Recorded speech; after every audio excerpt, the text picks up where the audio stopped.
With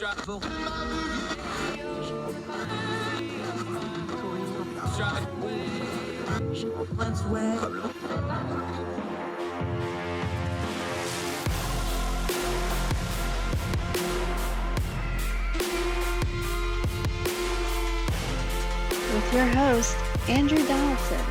This is Heard Tell.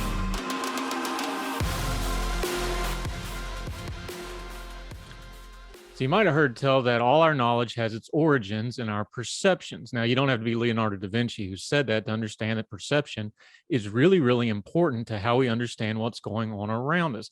This goes double when we start talking about the news cycle. And as we always talk about here on Heard Tell, we want to turn down the news cycle noise and get to the information that we need to understand the times we live in on the issues that really matter. So from time to time, what we do on Heard Tell is we like to get an outside perspective, especially on what's going on here in America, because we get a little bit America dominant on things.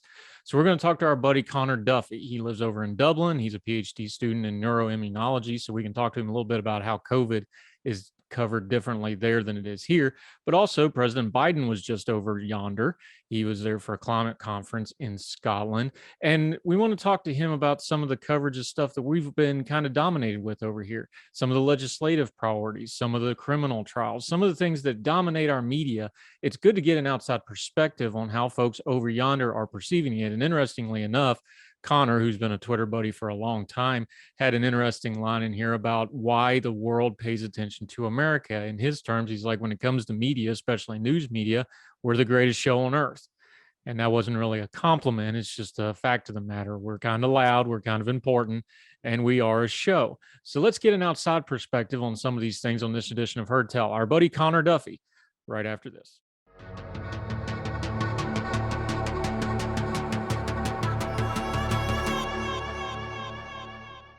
All right, I'm excited about this one. We're going international again. Our buddy Conor Duffy over in Ireland. He says it way sexier than I do. So you say it, my friend. Conor Duffy, how are you, my friend? Not too bad. I'm over here in Ireland. There you go. See, I built it up and then you let me down on it. What are you doing? The Erie or the Irie or however, what are we over the sea? There's about 40 ways to say this, isn't there? Oh yeah, absolutely. The land of saints and scholars is one that I like, across the pond. The land of saints and scholars. We could do a whole podcast just on the history of Ireland, which I would be all for. But one thing we wanted to ask you about, the UK as a whole has hosted our president twice now. He was just here about 10, 11 days ago. This visit was very different. The last visit he was there was very triumphant. The G7, 8, 9, whatever we're up to now.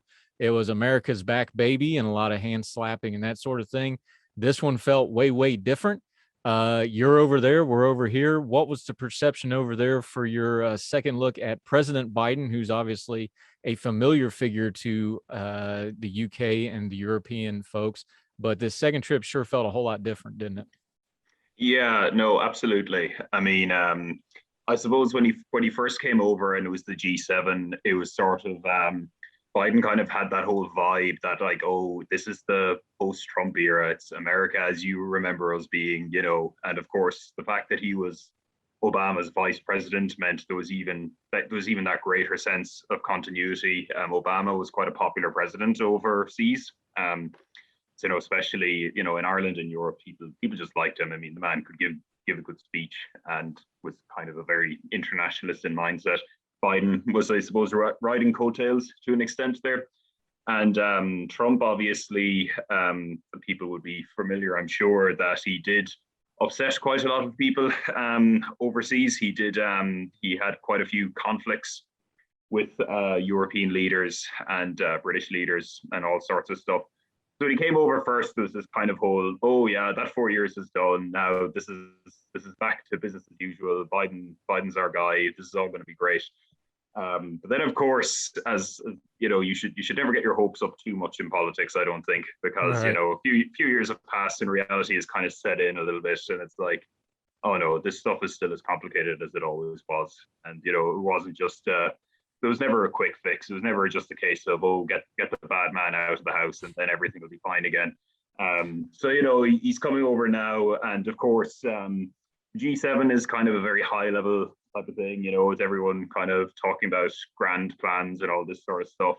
But then he's over for the climate conference now that's happening in Scotland, I think, is why he's here. Just ended, but yes. Yeah. But there's an acronym for it, but I can't remember it off the top of my head, to be honest. COP. COP. I don't know what that stands for, but it's committee something, I'm sure. It means party over in our part of the country. It means everybody leave, but yeah.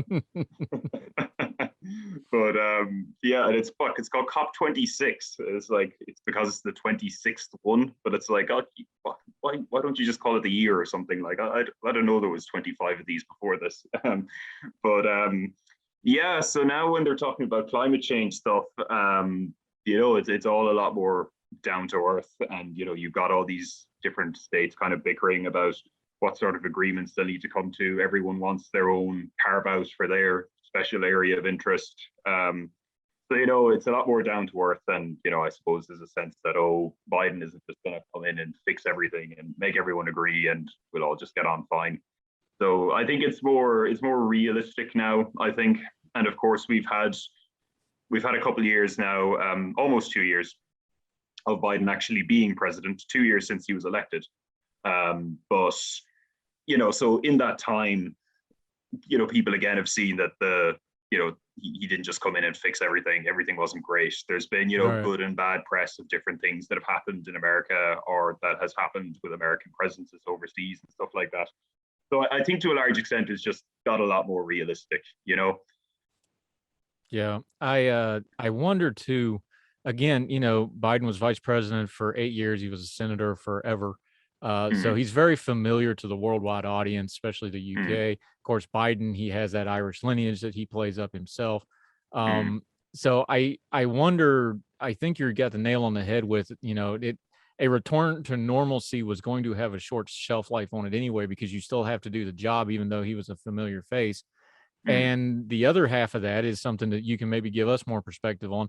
The world does not turn just on America, and things kept happening, even though we changed presidents, but you still had these other world leaders. You had, you know, Boris Johnson in the UK. You have Angela Merkel getting ready to pass off the scene. That's a major sea change, because she's been there for 16 years. We've had her in power longer than we've had iPhones, which is kind of shocking. There's a lot of moving parts to the UK and the Europe side of the world order right now. And just even though Biden's a known piece, those other pieces are moving and in a whole lot of flux right now, aren't they? Yeah, no, absolutely. Yeah, it was just never, I mean, anyone who thought that, I mean, you could just kind of ignore them for a little while until they kind of came to their senses a little bit. You know, it was never going to be that that a new American president would come in and everyone would just sort of agree and we'd all just get along, and that there wouldn't be all of these conflicting interests, that like all the problems that existed during the Trump presidency still existed. Trump did not cause all of them. Some people would like to, you know, some people acted almost as if they did, but no, a lot of that stuff was regional stuff, things that would have come up anyway. Obviously, the big one is Brexit and ongoing disagreements. It seems like the thing is just never going to stop. People are still, there's still arguments about it. There's still disagreements. The Northern Ireland issue just keeps coming up again and again. So, you know, that didn't go away. Actually, that was one thing that Biden mentioned, that, you know, he would back, you know, peace in Northern Ireland. And I suppose maybe some people thought that, oh, you know, he'll come in and the Americans will throw a bit of weight around and, you know, we'll all sort of agree on what to do in Northern Ireland. But no, it just turned out to be a really, really tricky issue. That, you know, that when the UK was leaving the European Union, there was always going to be this problem that, well, now we've got Ireland, which is part of the EU, and Northern Ireland, which is not part of the EU. And we've got to figure out some way to make that happen, because, like, obviously the UK voted to leave, so they had to leave. But we had to figure out some way to make that happen. But, you know, we didn't want to have a hard border like we had in the old days. But, you know, this was now a border between the EU and the not the EU. So, you know, something had to happen. And that was just always this really thorny issue. And it was always going to continue. Yeah.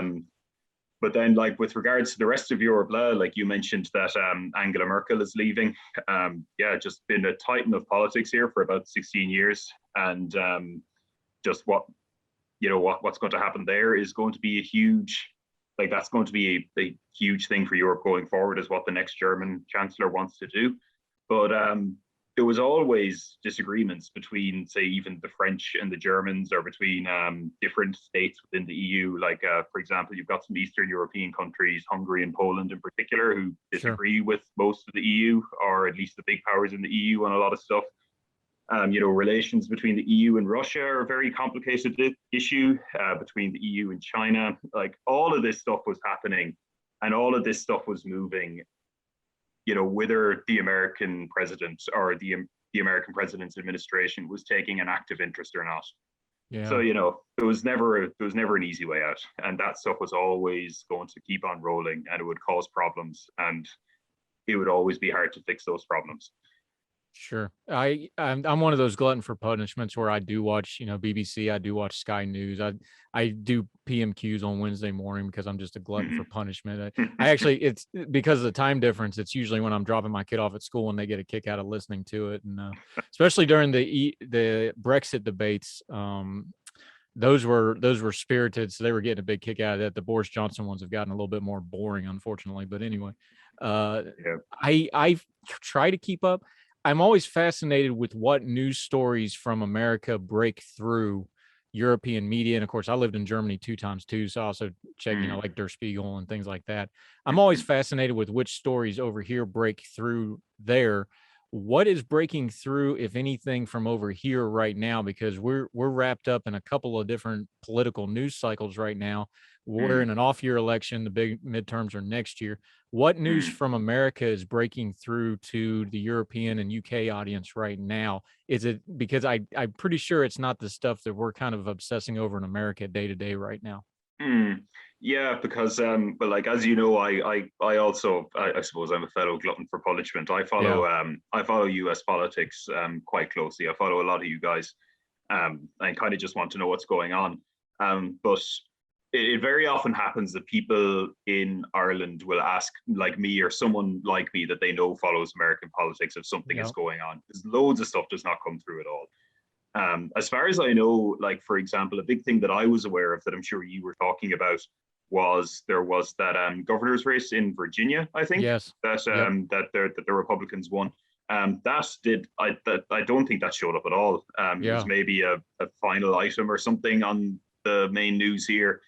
It was a gubernatorial election that, in the States, everyone was talking about it, and what would this mean for the midterms, and versus the sort of issues that they were running on, and what that meant for, whether the Democrats could win elections or whether Republicans were going to make a resurgence, but just barely broke through here at all.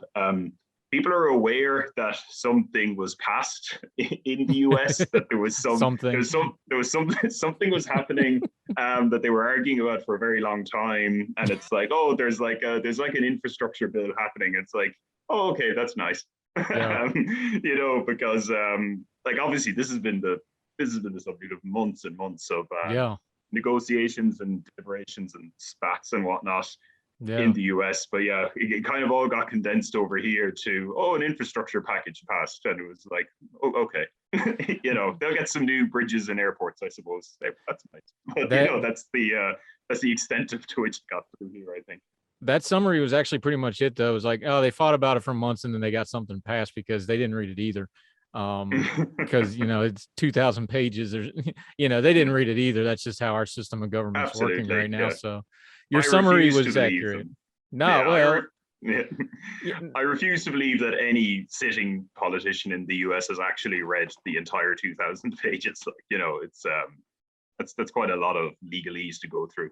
There's another good perspective thing to touch on, because and I know it, and we've had guests on that talk about the systems over there, and our UK friends.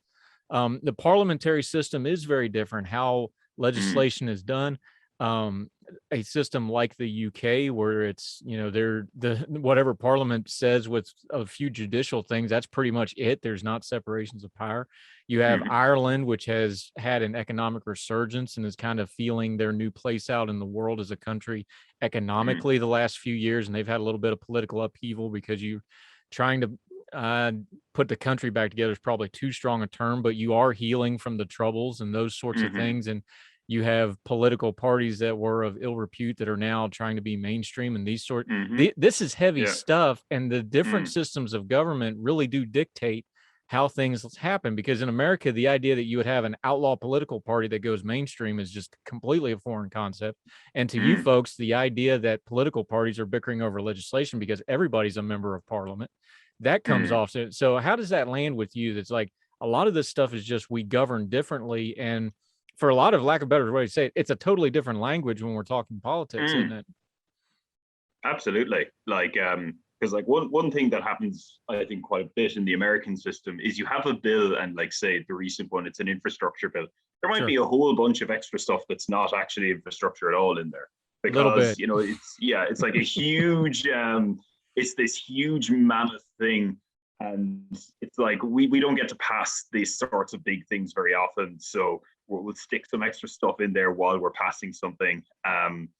You know, a lot of things, there are these big grand negotiations, and you get a huge amount of stuff done in one piece of legislation, whereas you know we'd be more used to things kind of being taken on a case by case basis. But you know that's because in Ireland, you know, your senator in West Virginia is quite famous for this, Joe Manchin. You know, you don't have to win over you know, Joe Manchin or Kirsten Sinema or these kind of swing voters on every single thing in quite the same way. In America, of course, when you could have and very often do have the Senate and the House controlled by different parties. There's no version of that exists in Ireland or the UK. You know, it's one party or one coalition of parties in the case of Ireland, one party usually in the UK, you know, has a majority in Parliament, and that's that. You know, there isn't, you know, there are upper houses, but they don't have any actual power. You know, they can kind of complain if they like, but it's not going to do anything. So, you know, the parties can just sort of get their agendas through, and it's like it's kind of inter-party negotiations. Whereas, you know, in the States, you know, it's these guys will be running for election against each other in, you know, a year or so, are having to agree on things. So it just happens. I think that's a good way of saying it. It's just a completely different language because it happens in a different way. And of course, the UK is mostly a two-party system as well. There are other parties in the UK, but you know they're usually not in coalition. It's very unusual when a third party gets to actually have much of a say in the UK. Ireland, completely different. There's never, it's been decades since there was only one party in power. That it's always the case otherwise that there's multiple parties that are, you know, they form an agreement to govern together, and you know they kind of try and split the differences, I suppose, between their promises. Like what we've got right now is we've got three different parties who were, you know, all elected on slightly different things, and yeah, that's they come together, and that's just how the system works here. Instead, we've got a lot of different, you know, we've got a multitude of parties rather than just kind of a big two sort of deal, and that changes an awful lot of, you know, how things pass, what the sort of compromises are, and just how the whole system works as a whole. It's just it's quite a different kind of kettle of fish. Yeah, well, that's inter-country politics. On the global stage, though, where are we at with the special relationship? We talk it, obviously Britain, but by extension, Ireland and the UK, long-term allies, America. But y'all are a lot closer to threats like Russia, like China, things like this. There is a bit of a feeling, especially after Brexit. We've talked to some of our other UK friends about it, that, you know, there's that concern that Britain's going to kind of get stuck in the middle because they've got one foot with America and one foot with Europe. And then you have looming issues with Russia. You have looming issues with China. The Middle East is always a problem. Africa is obviously going to be probably a growing issue in the future. When you have something like the Afghanistan debacle pulling out, where you have something I never thought I'd see in my lifetime, where you have the UK Parliament denouncing America, which was frankly embarrassing. Is the special relationship in good shape? Is it overblown that it's in crisis? Is it something that folks there are perceiving as like, this is not as healthy as it was? Is that a major concern for folks over there right now? So I would say that the idea that it's in I think the answer is sort of a bit of a halfway point. Sure. The idea that it's in a sort of crisis, I think, is a little bit overblown. Okay. I don't think the UK and the US, or Ireland and the US, or Europe and the US are about to fall out in any sort of major way anytime soon. Especially over, like, now Afghanistan was a big thing. You were talking about things that break through into the news here. That was a big one. That was all over the news here when it was happening. Part of that, I suppose, because it wasn't just an American issue. There was other NATO countries had forces in there, and Ireland isn't a part of NATO, but we did have people over there for various things as well. And yourself, American troops often come through Shannon Airport here in Ireland. Yes, sir, we have. Indeed. So so that really did break through. But I don't like the reaction that the UK Parliament had wasn't necessarily the same reaction that most people had. So it was definitely all over the news, and people were like, "Oh God, this is such a mess. Like, how's it going down this way? Are they going to get everyone out?" There was a lot of worry about it. But I don't think there was the same reaction where people were feeling that the US president should be denounced by Parliament. I don't think that was that kind of strength of the reaction, say, was not something that I think the average person had compared to the sort of the higher level politicians.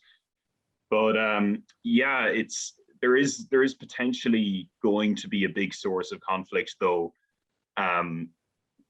If you kind of read what the Biden administration is doing, and like this kind of started with the Obama administration. It really kicked up with the Trump administration, but this kind of growing almost second Cold War style rivalry between the US and China. Right. That is something that is going to be very difficult for Europe to deal with, I think, because there's a lot of links between Europe and China, a lot of economic links. A lot of, like, for example, the big thing that gets talked about often is what's going on in Xinjiang with the Uyghurs being kept in camps and stuff like that. America seems to be much more clearly against that, and much more clearly denouncing China and demanding that they change. Whereas Europe, a lot of European powers are sort of very, they're a lot more ambiguous on the issue than they should be, in my opinion. But yes, they're far more, they're triangulating an awful lot more. So it's not, maybe it was the case about 20 years ago, 30 years ago, that Europe just would have been behind what America was doing. It mightn't necessarily have been automatic, but there would have been seeing eye to eye. There would have been agreement on what the policy priorities would be on the international stage. But there has been a drift, and a lot of people would sort of make out that Trump started it. I don't think that's true. I think that's been happening for about 20 years now. But this is going to be certainly a growing thing. And if this sort of rivalry between the United States and China keeps going the way it is, then a lot of European countries are going to find themselves in a very, very awkward position where, suddenly it's like, well, do we have this special relationship with the United States, or are we going to try and kind of be a third power in this whole, in this kind of growing showdown, so to speak? So that's going to be an interesting thing to watch going forward, for sure, and hopefully it doesn't come to too much of a head. But of course, nobody wants war except the truly mad folks. And I don't think really that the Chinese or the Americans that have level heads, they don't want that either. Do people sense that this coming conflict, whether it's a full-blown Cold War or just high tension, do they sense it more as the economic threat that a lot of the experts are saying this is going to be, that this is really going to be a strain and a change in the world order economically? We know what China's doing. We know about their Belt and Road Initiative. One of the things that lit off Afghanistan was, like, they have invested interest because they're all the way into Pakistan with their Belt and Road Initiative. So they're creeping into those kind of traditional European security areas. Do the people over there sense it as more, obviously they don't want there to be a shooting war, but do they sense like, hey, economically, the UK has left the EU. Germany is really being asked to shoulder a lot of the load for the EU economically. China's got a lot of economic influence and a lot of power. Is that where the concern comes? Is like, we have these human rights issues, we have these moral issues with China, but that's a really big checkbook on the world stage that a lot of them just aren't going to be able to say no to. I think that's exactly right. Yeah, that's pretty much exactly what the sense is. That it's and a lot of people, like, just for the record as well, a lot of people think that the reason there's a conflict between the US and China is also economic. That it's like Fairly that so. the Americans don't like being displaced as the the biggest guy in the room. The as you say, the biggest checkbook. That is certainly That's certainly a sense that a lot of people have. As for what sort of position we should take on it, or like both Ireland and say the EU as a whole, and then what the UK will do on their terms. A lot of the concerns people have is like, yeah, well, we've got all these economic connections with China, and people will be worried about, well, if we take one side in this conflict, what does that mean for us? Like, does that mean us becoming poor? Does that mean us like having to take this big hit? That is definitely part of the concern, and it's funny, yeah, how you can have all of these very well-founded, of course, human rights concerns, but a lot of our leaders are looking at, well, I don't want to be responsible for a decrease in growth or a recession or anything like that. So, money talks in a lot of ways as well, and that's certainly a very big part of the calculations being made in the offices of power, for sure. One thing we do have in common, and one thing that has wrecked everybody's economy, is the COVID-19 crisis. You folks seem to be on a little bit different wave than us. You seem to be a couple months off on peaks from us. You do study in this related field with the neuroimmunology that you're working on your terminal degree in. This is something we share. Do you see that it's being covered different and perceived differently in the public there than, because obviously we became friends over social media, so I know you interact with American media because that's how we got to be buddies. But do you perceive that it's being different there coverage wise and the way people perceive it compared to how America is perceiving it and perhaps arguing and fighting about it amongst ourselves? Yeah, I mean, there was certainly a lot more consensus in the early days in Ireland than I saw in the States. There was a lot of protests in the States that just did not happen at all in Ireland for quite a while. There was a rare thing. There was pretty much cross-party agreement on what to do at the start of COVID-19 here in Ireland. It took about a year for any really serious fractures to appear and for there to be really serious disagreements on what the state should do. Ireland, we had a lot of quite severe lockdowns, quite strict lockdowns, more than I think, I imagine more. I don't know all of the details of what happened in the States, but obviously in different states in the United States handle things differently, of course, because there wasn't like just a big federal declaration of you can't go more than 2 kilometers away from your house. That's what happened in Ireland. The first lockdown was quite strict. We had a series of lockdowns. At one point, just after Christmas in 2020, Ireland at one point had the highest incidence of cases of COVID-19 cases in the world, actually, for a little while. But there was a lot of agreement. It was when the vaccine started becoming available, kind of ironically enough, it was once there was a solution available is when a lot of arguments started happening. And I suppose it made sense because once people started getting vaccinated, a lot of people, there was some people who favored a much more sort of restrictive approach and who really wanted to keep, do as much as possible to keep the disease under wraps, even though that this involved a lot of quite severe restrictions on what you were able to do. Like a lot of businesses were, told they had to close and there was no two ways about it. I know quite a few people who work in the hospitality industry, so like, restaurants and bars and the like, they really had a bad time of it. They were forcibly closed by the government for quite an extended period. People were told that there was limits to where you could travel. So for quite a lot of the last 2 years, you either couldn't go for a little while, you couldn't even go more than 2 kilometers away from your house. They eventually moved that up to 5 kilometers.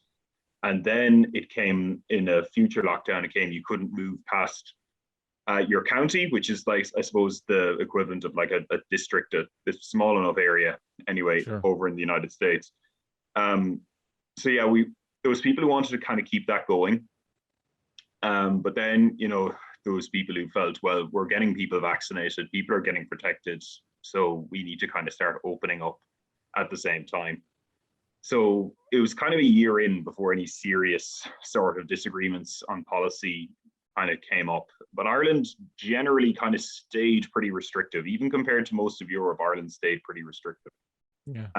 Another thing that happened in Ireland was almost everyone who was offered a vaccine got vaccinated. So Ireland has, I think, one of the highest adult vaccination rates in the world. It was the highest in Europe at some point anyway.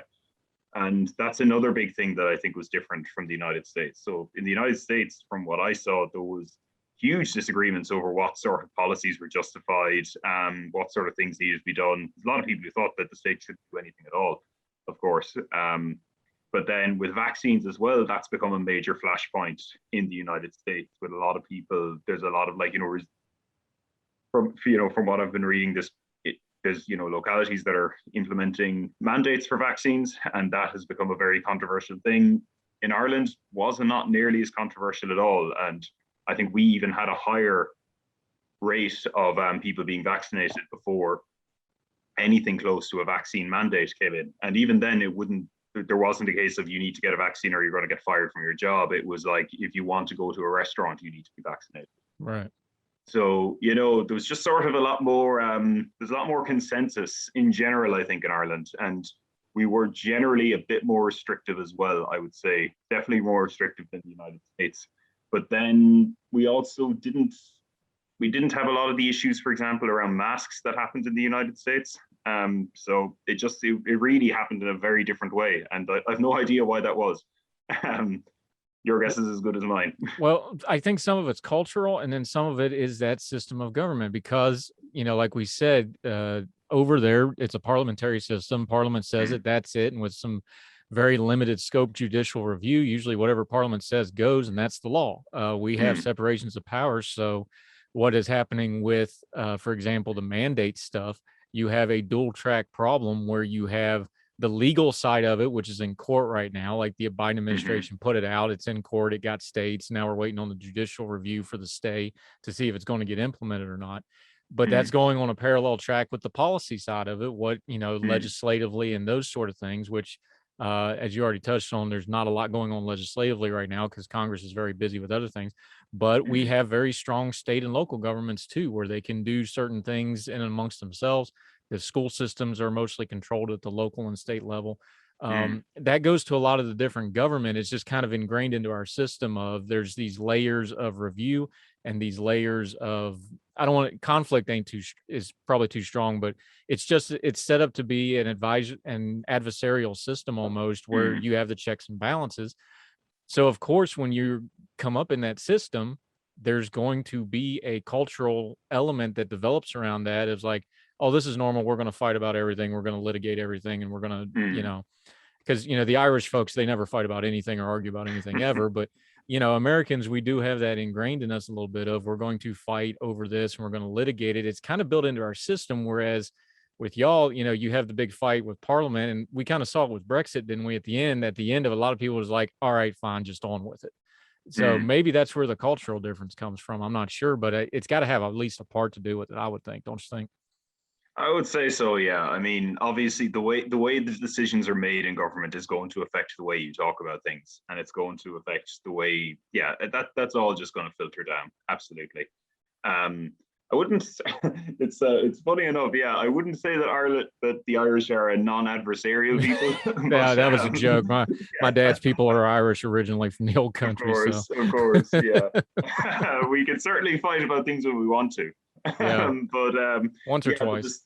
But the system isn't set up in the same way. You're right. That the way it happens is like that. And another thing actually you touched on there was that in the United States, you've got your federal government, your state governments, you've then local governments further down, cities, municipalities, all that sort of stuff. Ireland's that barely exists at all, really.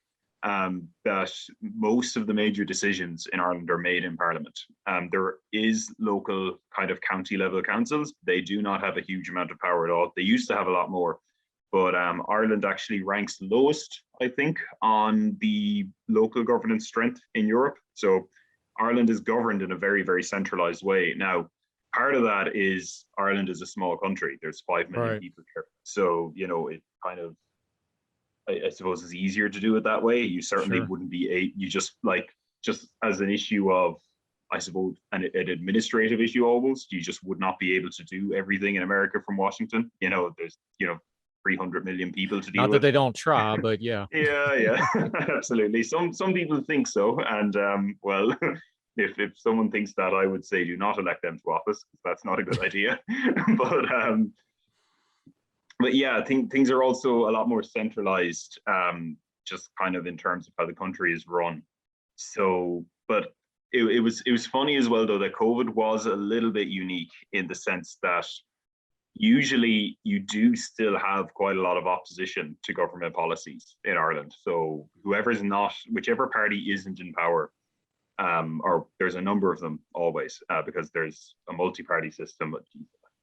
I think we've something like 8 or 9 parties in the Dáil right now. Yeah. There's like three big ones and a series of smaller ones. And whichever ones aren't in power, usually they would just be there to oppose everything the government is doing, but they just can't do anything about it. They Right. just they complain, they object, they try, I suppose, rile people up if it's a big thing that they want to oppose. But they don't have, as you say, the system of checks and balances in the States. Like, the party isn't in government, doesn't really have any formal mechanism to stop things from getting through. But COVID was different in that Right. pretty much all of the big parties, at least, and most of the smaller ones, kind of all agreed on what had to be done for about the first year, which was unusual. So that was different than we usually expect politics to be done in this country. And I suppose it was a little bit refreshing when things started getting back to normal, and it was like, oh, okay, it's not the huge crisis part is done now, I suppose, if they're willing to fight about it again. So Yeah. in a way, it was a welcome return. Yeah, I think it's an interesting perspective thing too, talking about the perspective you have over there and us of you guys over there from over here. COVID's one of those real rare events where everybody worldwide had to deal with it. That's Yeah. pretty unusual in history, unless it's, like even a war, there's the fighting and then there's different fronts and then there's ration. COVID's one of the rare world events where just about everybody's household worldwide had to deal with this. And I think it was a very interesting touch point for perspective of how the world works and how different people in different parts of the world react to it. Because for one of the few times in human history, or at least recent human history, every single household on the planet had to deal with the same problem, and they had to deal with it through a filter of how their own governments work, how their own cultures worked, how their own family structures worked. I think when we get away from it a little bit, and get away from the crisis of it and the fighting over the minutia of it, there's a lot to analyze that's healthy there. I think of this is rare for everybody that, for somebody in a Dublin or a Belfast to have the same problem as somebody in New York or Kansas has. I think there's something really worthwhile to check into perception wise there of, hey, how did people deal with this and how do we adjust to it going forward from there? And that was something that I'm sure you saw a lot of, I certainly saw a lot of, was people were constantly comparing what other countries were doing in a way that, I mean, to an extent that often happens, people are saying, oh, this country handles this issue in such a way, and I think this would be a good idea to bring in here. But COVID almost uniquely, like people were almost, week to week, day to day, looking at what the stats coming out of other countries were. And it was like, oh, these guys have a lower case rate and a lower death rate. What is it that this country is doing? And there was so much, there was just so much comparison, I found. There was so many people were talking about what sort of policies, what sort of societal actions were being taken, what sort of on the individual level was happening. There's just so much comparison between how all these other people were dealing with COVID and whether there was something that we could learn from ourselves. So yeah, in a way, it was a sort of it was this sort of unifying event that, as you say, is something to kind of think about. It's like that was, I suppose, it was a very bad thing to happen, obviously, that we had to deal with it. But it was interesting in how it sort of brought everyone together in a very, I suppose it was a common enemy. I suppose that's what did it. Everyone had to deal with the virus. The virus did not care about who you were, what your cultural background was, what your government was like. The virus just wanted to infect you. So everyone had to figure out a way to deal with it, and what other people were doing was always going to be relevant, and so you kind of had to take it in. Yeah. Let me just ask you this to kind of put a bow on this though is Mm. I know you follow American politics, but why do you do that? I know we joke about being a glutton for punishment, but talking perspective, I want to expand my world and understand how the wider world though is, but what is it about American, not just because we're a superpower or a global power or anything, what is it about the American system and American news and America's place in the world that you and the people you talk to, because we run in some of the same circles and we have some overlap, but there's this worldwide thing. Why do you pay attention to America? Because that's a perception. I think America, sometimes we don't really understand our place in the world. You're on the other side of that looking back. Tell them that, like, this is why we follow you. This is why we pay attention to what's going on in your country, good or bad, so much. Yeah, so part of it is what you mentioned, is that, America is the global superpower. Depending on who you ask, potentially one of two, as we mentioned earlier. But that being said, I don't see anyone following Chinese politics to the same extent that they follow American politics. So that doesn't explain all of it, obviously. Part of it is that, well, what America does matters. What's the saying was, if America sneezes, Europe gets a cold. It's something, it just matters what America does. So it's very, if you care about what's happening in the world, if you care about what's happening in your country, America is going to matter. It's just such an influential country. It has so much power. It has so much, not just say it's military, economic, diplomatic. It matters what America does. So you kind of need, if you want to take an interest in politics at all, you sort of need to keep an eye on what America is doing. But as I say, I don't think that explains all of it. Very few people can, describe the Chinese political system. I'm one of them. Right. I tried to get a grasp on it at one stage, and it's just, it runs very, very differently. It's obviously not a democracy, no matter what they claim. So it's, that things happen in a very different way. But I think this was Christopher Hitchens was asked this before, and he just said it's because America is the greatest show on earth. It's where the it's so much more entertaining. There's big fights. I think it's like what you mentioned. It's so adversarial. There's always something going on. They're always fighting about something. There's no issue that is causing a big controversy, and I suppose it's very. It's always, I suppose it's easy to follow because there's two sides, So you're like, oh, team A and team B. Now, obviously, that doesn't get to the depths of disagreements. Obviously, there's so many people in the States who don't find themselves on either team, and who kind of have nuances of opinions. But when there's a big kind of on the political level, on the level of, politicians in Washington, it's kind of a showdown. There's the, blue versus red. So I suppose it is sort of, it can be a very compelling thing to follow in that sense too. So there is a certain glutton for punishment enjoyment out of watching it as well.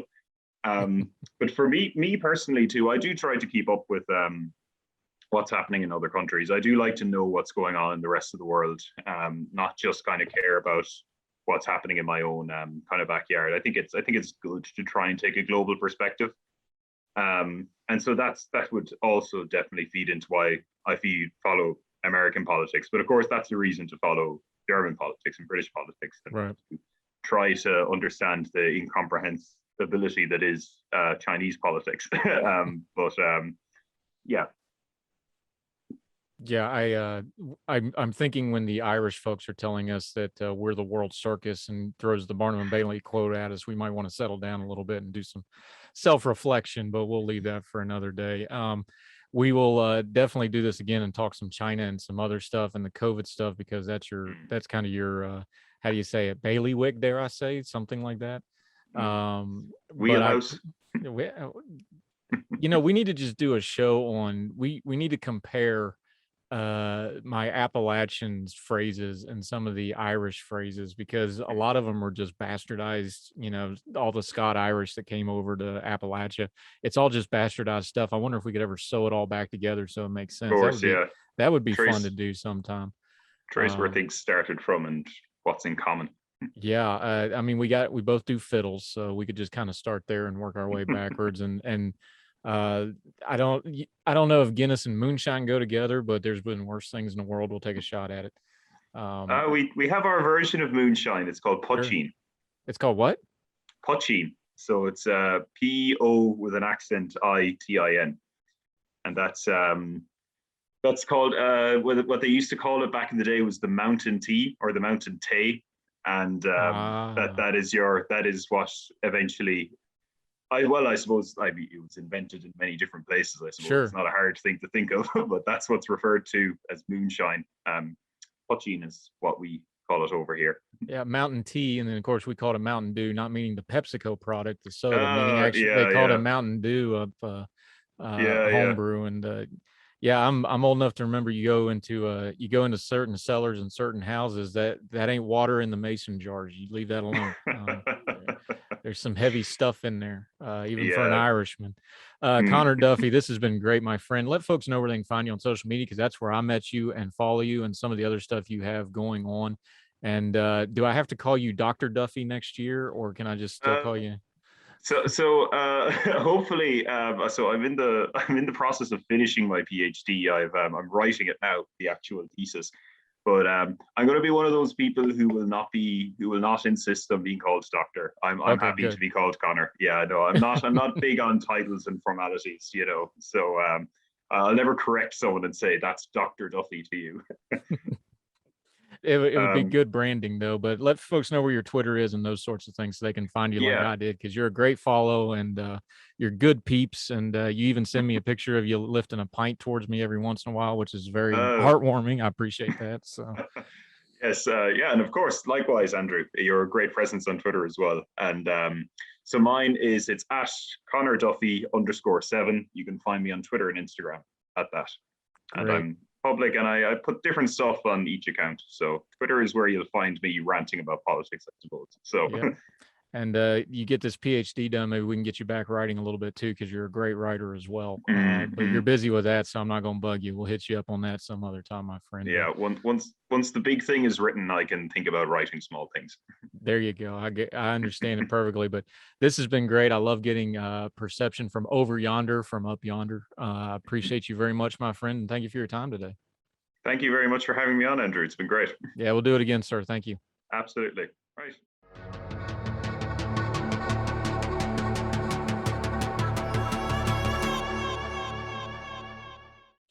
Henry David Thoreau said, "It's not what you look at that matters, it's what you see." It's kind of the impetus for what we do here on Heard Tell. We don't want to just take everything at face value. We want to turn down the noise. We want to dig into it. We want to find out what the information involved is. And to do that, we have to be very cognizant of our own perceptions, our biases, our priors, how we intake only certain kind of media that limits the kind of output we put when we go to make opinions on it. It's something we try really hard to do here. So it's good for us to try to keep a global perspective, talk to our friends that aren't Americans or our friends that aren't necessarily part of our ideological mindset, people that think differently, experience things differently. This is all part of basic human adulting if you want to be part of the wider discourse. The wider we get our perceptions, it doesn't change our principles or who we are, but it'll help refine them. And it helps us make sure we understand our place in the world and our place with each other. That'll do it for this edition of Heard Tell. A little bit lighter topic. We've been doing a lot of heavy stuff. We hope you enjoy your Thanksgiving holiday, which is getting ready to go down in a couple of days when we record this. Christmas is coming up. Make sure you're spending time with your family. While you're spending time with your family, you want to do us a solid, let them know about Heard Tell. Tell them that we do good work here. And if they're interested in turning down the news cycle noise on culture and politics and current events, we'd love to have them as a part of what we do. You can find us on all the major platforms, however you're streaming this. We're also on the YouTube channel now. We have everything that we are doing, all the new episodes, they're all on video. And we also have some other video projects in the works. Our partnership with folks like Young Voices, our partnership with folks like At Ordinary Times that I get to write with, lots of good stuff coming. So if you could let people know, let them know that they can do a comment or a rating on whatever platform they're watching this on. That would be a great help to us. Lets people know that we're worth their time. And we want to always be worth your time. We don't ever want to waste it.